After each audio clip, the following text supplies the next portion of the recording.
is every link in this chain of being valuable for the evolution of microcosm? Um, if the team wants to address that, then we can take that as an extension of the previous question. But uh, it's really, I think the focus is the microcosm or the nature of the microcosmic situation, an evolutionary thing, and maybe we should speak to that. Yeah, and then in a way, at least the rendering, the historical rendering of the Gnostic view has always been one of, nature of, or the lower nature and the upper nature, the divine nature. And so the microcosm, belonging to that divine nature and having been, or having fallen, having been imprisoned in in this world that we know. And maybe we can move past that duality, that for the strong polarization, and maybe see the microcosm as originally a sevenfold manifestation, like a multi-dimensional field of development for the human being. And so, in the moment that field had to be contained, in the moment that field kind of shifted its attention onto itself.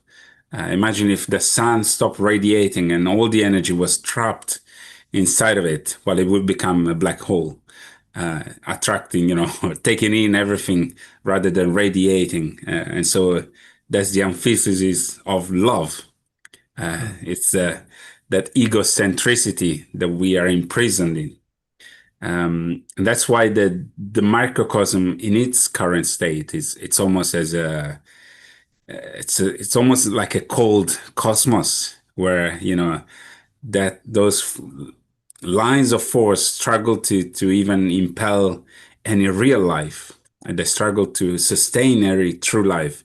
And so it needs that personality being, that child, as Nair was describing, that incarnates into the microcosm and experiences what we generally call life. Experiences, goes through lessons, goes through, whatever we experience in life, joys, suffering, and so on.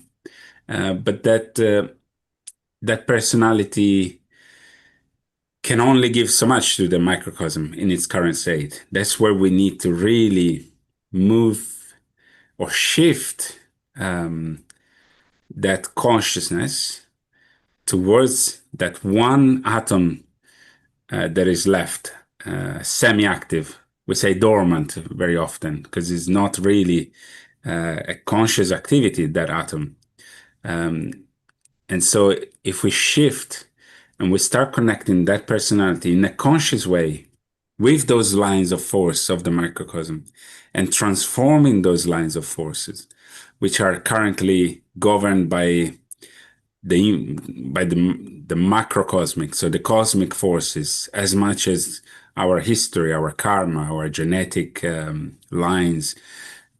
If we start transforming those channels, and we're not talking about evolution, because evolution is just an automatic process. Mm. It's again a response to the environment. And so if we Yeah. say, well, we just go through life and eventually the microcosm will naturally, go back to the heavens.